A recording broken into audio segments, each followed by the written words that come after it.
Today, we're talking all about the new Fujifilm X100VI. What's up, everyone? It's been a minute since I posted a video, so thank you all for watching today, and thank you to Fujifilm for sending me a copy of the X100VI to try out for myself. As always, keep in mind that Fujifilm has no idea what I'm about to say. They have no idea what I've been doing with this camera for the 2 weeks that I've had it, and so they're going to find out when they watch this review just like you. Now, I took the X100VI with me to a jazz club in New York where I saw two of my dearest friends playing in their quintet. I took it with me on an outdoor photo shoot. I did a bunch of street photography with it, and I did some nature photography with it. So here's the thing. There are a ton of reviews of the X100VI already out there. So in light of doing a full review and telling you about every single feature of the camera, I want to give you an overview of the X100VI, and then I'm going to compare it to my favorite camera, the X-T5, because I feel like that's a little bit more relevant at this time. Here's the thing. If you want to watch the definitive review, you got to go to Chris at Paltatech. So just watch my buddy Chris, and his videos already on this camera he's telling you everything that you need to know about it if you want to know the features. So I just want to talk about some of that and then move on from there. But I'll link Chris's video in the description below. So first, let's talk about the build quality and the handling. Now, the minute I took this camera, and I'll move this X-T5 for now. The minute I took this camera and held it in my hands, I just was in love because it really is machined beautifully. It's hefty. It feels weighty. It feels metal. The buttons and dials feel good. I mean, the camera it's made beautifully. And let's see, can you see it there? Look at that. It looks beautiful. It's made beautiful. It's really a nicely made camera. So if you haven't used an X100 camera, and for the record, the last one I used, I had one maybe like a decade ago. I think it was the T. So this is the first X100 series I've used in a very long time. So it was kind of brand new to me. But I was really impressed by the build quality. The handling is good too. I don't have huge hands, so I found the grip to feel fine. I didn't feel like I needed a grip or a thumb rest, but of course you have those accessory options if you feel like it's too small. But the thing is, if you're buying a camera like this, you don't want it to be large, right? You want something small and compact you can carry with you. Another thing I love about the build quality is the lens cap. Now, it's just a push-on lens cap like that, right? And you would think, oh, these are going to fall off. It doesn't go anywhere.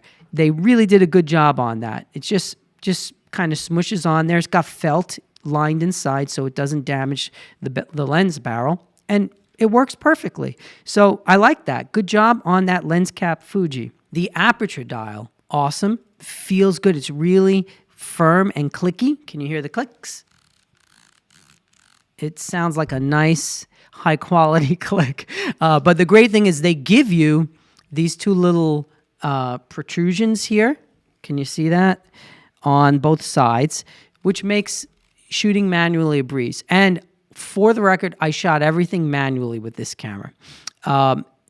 So the handling and the build quality, more than not, I like everything, almost everything about it. The things that I wasn't crazy about is the exposure compensation dial. Again, it's just a little loose, so I found it moving sometimes on its own. Now, I shoot primarily all manual, so it's not a big deal for me. But if you're shooting in a priority mode, you're going to find that to be something that, is going to maybe annoy you a little bit. That was a little bit of a problem. And then, now this is an age thing, but what I didn't like, I love the way the ASA, see, I'm dating myself. The ISO is inside of the shutter speed dial, but I must admit that when I was out and about in like a dark bar or out on the street at night shooting, I was like, I can't see these numbers. So if you're of a certain age, you might have a little bit of an issue with the tiny ISO numbers, but of course you can just map that to a button. The other thing I wasn't crazy about when it comes to just the handling of the camera is, and those of you shooting with X100, I'm sure this is old news, but the screen only tilts out this way. It's a one tilt fits all. One tilt to rule them all. Okay, and I was just like, oh, so I was trying to shoot vertically and I was expecting I could pull it this way. And I'm like, let me be careful with that because it's not moving. So I missed that. And that's one thing that I missed, is having the tilt that I can tilt for vertical. Just keep that in mind. Now, the other thing that I missed, and again, I understand it's aesthetics, I understand it's X100, is the D-pad. Okay. And the reason I missed the D-pad is because I'm so accustomed to using that for my white balance and my film sims now. So just keep in mind, if you are coming from an X-T camera or from a different Fuji camera with a D-pad, you're going to have to remap your buttons a little bit. So you'll have to get used to a little bit of a different setup. So those little quirky things made the user experience a little bit more of a learning curve than I wanted. And this is not going to matter to you if it's your only camera. But again, if you're coming from a different Fuji camera, just keep that in mind. Now, I've watched a bunch of reviews on this camera in preparation for my own review. I wanted to see what other people think about it. And I did hear a couple of people talking about the fact that this 23mm lens is the same lens as in the Mark V version of this camera, and kind of opining about the quality and how that affects with the new 40 megapixel sensor.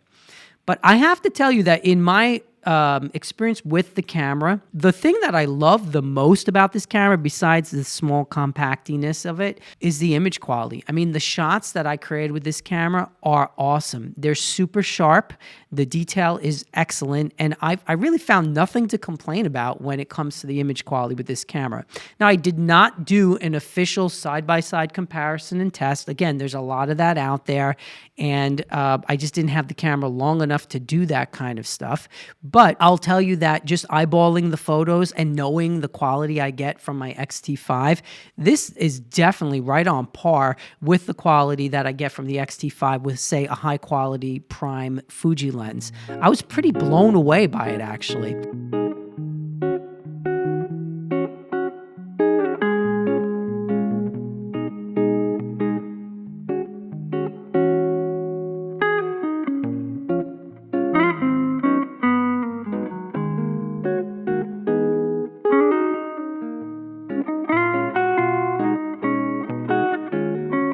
I think anyone who's looking to upgrade or who's just getting into this line of camera, I think you're going to be blown away by the image quality. I wouldn't put too much stock into the fact that the lens is the same as the other camera or any of that kind of stuff, but that's just my personal experience, so take it for what it is.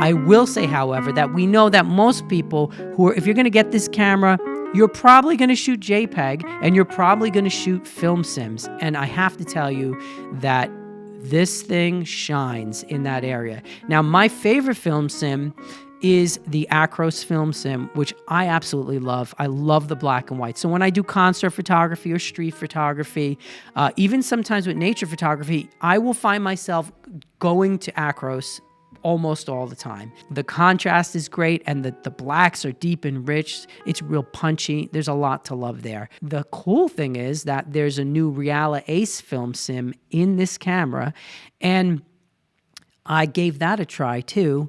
And wow, I was completely blown away by it, especially when I did some nature photos. The colors are real to life. They just have the right amount of punch to them, and I've really found it to have a cool filmic look without looking like a sim. It was beautiful. So my second favorite film sim has always been Classic Chrome, but with this camera, I purposely only used Reala and I only used Acros because I just wanted to see what the Reala was like in Acros since it's my favorite. And I have to say that my new second favorite is definitely Reala. So I think those of you who are into the film sims and shoot with the sims are going to love it. And they are releasing that sim is going to come into some of the other cameras with some updates if it hasn't happened already. So that's something cool to look forward to if you have a different Fuji camera. One more thing we got to talk about before I compare it with the X-T5. the autofocus. Okay, so once again, my experience with the autofocus on this camera seems to have diverged a bit with what I've heard from some reviewers. Now, the autofocus is good, don't get me wrong, it's not terrible, but I did find that it struggled at times. And what was interesting is I found it to really struggle the most with my outdoor portrait shoot, which I thought was weird because it was sort of at golden hour, but it wasn't like dusk, it wasn't dark out. And I was shooting using a strobe outside. So there was enough light that it should have easily locked on to my subject's eye, but it did have some trouble doing that. So some of my images there came out blurry. Now, I did also at some point use the ND filter, which is awesome. So for those of you who don't know, this camera has a built-in ND filter.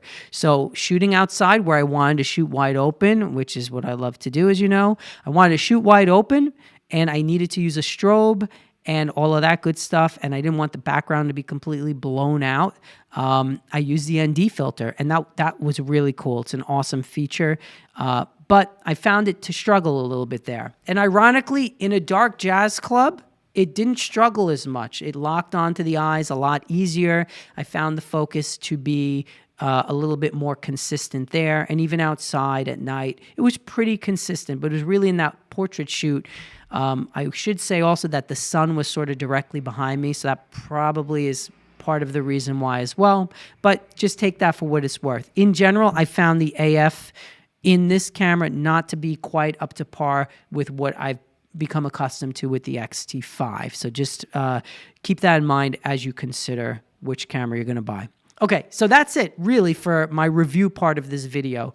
I love this camera. It's really beautiful. But the reason why I wanted to now kind of make this video into more or less a comparison with the X-T5 is because this camera is $15.99. It's not a cheap camera. And you can get the body of an X-T5, now with no lens, for $16.99. So if you get the X-T5 and you get yourself a small prime lens, yes, it's not going to be as small as the X100VI, but it's not much bigger either. And for a few bucks more, you're getting a camera with interchangeable lenses. So now I understand the appeal of this. I do like using prime lenses primarily, so I'm not carrying around a bunch of lenses, especially if I'm just going to shoot, say, in a club or a small venue, which I do often. But I did kind of find myself missing having the option of changing lenses. Now, this is going back, whoever you talk to, one photographer will say one and one will say the other about this issue, because there is something great about forcing yourself to only have one focal length with you, because it does force you to become more creative, which I absolutely love to do. And I feel like I did accomplish that with some of my shots in the jazz club and kind of getting better angles and things like that.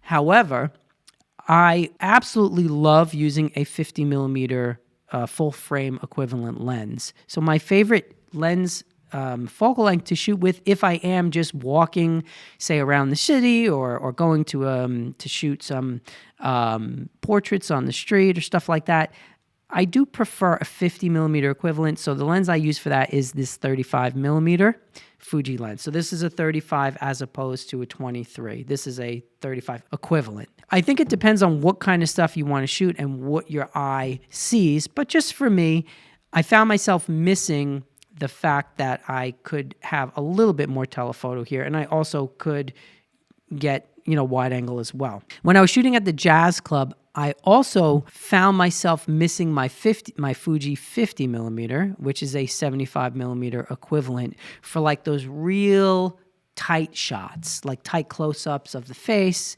tight close-ups of, say, the hands on a saxophone or like hands with drumsticks. And again, for me personally, that's what I like to do. So I feel like that was something that I did miss as someone who shoots and takes a camera with me like literally everywhere.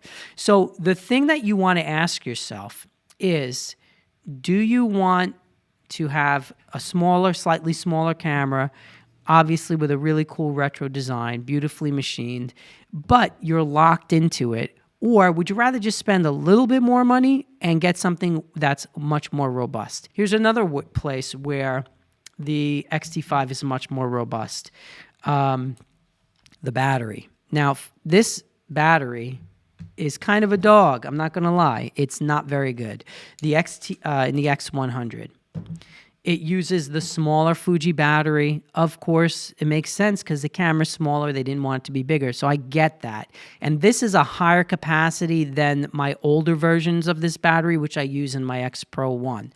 So the one that came with the camera did last longer than my other batteries, but it really is not that, it's not that good. Like if you get an X100VI, you're going to have to get a bunch of these batteries just to take with you, make sure you have them charged. Another thing, which is something we should consider, is this camera only has one card slot, and you have 2 card slots in an X-T5. So you do have dual card slots, which for me, I always prefer having that for obvious reasons, so you can have a redundant backup. The screen on the X-T5 tilts out like that, like on the X100, and it also tilts this way too. So you have more options with the screen tilt.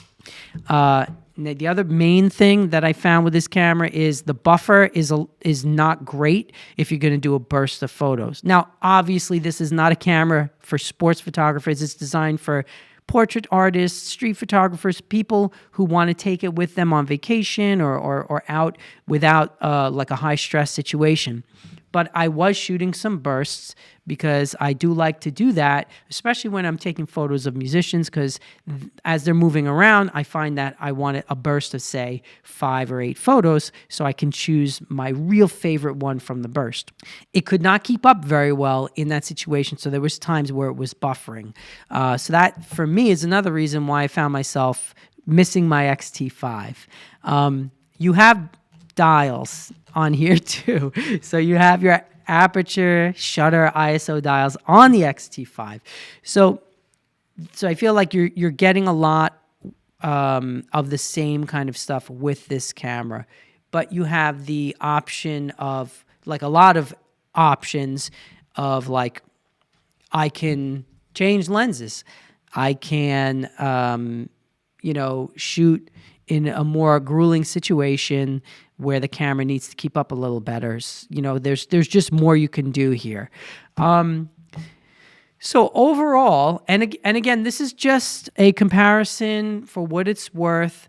I'm just telling you my experience with the camera and why I found myself really still preferring my X-T5. Those were the main reasons why. So the question becomes, should you get this camera, the X100VI, or should you just go with a different Fuji camera like an X-T5 or an XS20 or something with interchangeable lenses? There's no right or wrong answer here, but I will say that if you're already invested in the Fuji system, Fuji X system, and you have a bunch of lenses and you're looking to upgrade your camera, I would probably say take a really strong look at an X-T5 or an XS20 if you want something a little bit more compact, because then you're paying about the same amount of money and you're still able to use all your lenses. That is how I look at it. And I find that this camera size, the X-T5, the size of the camera, just the way it is really like a perfect size. It's not big. It's small. It's compact. Sure, it's a little bit bigger than this, but side by side, it's not a night and day difference in the size.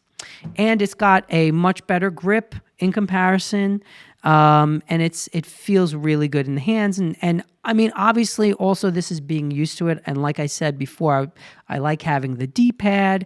I like having the tilt screen. So there's reasons that I really am still leaning towards this. Now, if, however, you don't want lenses, you want something that's going to give you the ridiculously highest quality of image and of build, something that you're going to just want to take with you everywhere, and something that you're like, I don't need anything else, then I highly recommend the X100VI. It is such an awesome camera. All right, everyone. So that's basically it. Now, this video is the first one I've done in a while, so I'm a little rusty. I mean, it's like riding a bike. If you don't do it every day, you get a little rusty. So instead of scripting it out like I usually do, I just wanted to talk kind of off the cuff and just give you my real world experience. I hope, though, that this video was enjoyable to you, that you found it to be helpful. And as always, make sure that you hit that like button, hit that subscribe button. Make sure you check me out on Instagram and on Twitter and all those places, because I'm also active over there and posting photos and posting reels and stuff like that. So it'd be great to connect with you there. Don't forget to visit my friends at B&H Photo. They are a great support. They really support small content creators, not just huge content creators. And they have been so good to me, so I highly recommend them. And of course, you're getting the best prices, you're getting the best service, you're getting the most knowledgeable staff. They're in New York City and they will ship it to you anywhere. So I highly recommend, if you're looking to purchase anything, just use one of those B&H links and check out their stuff there. Here's wishing you an amazing day, everyone. Thank you as always for joining me. Go out and take some great pictures today, and I will see you in the next one. Peace.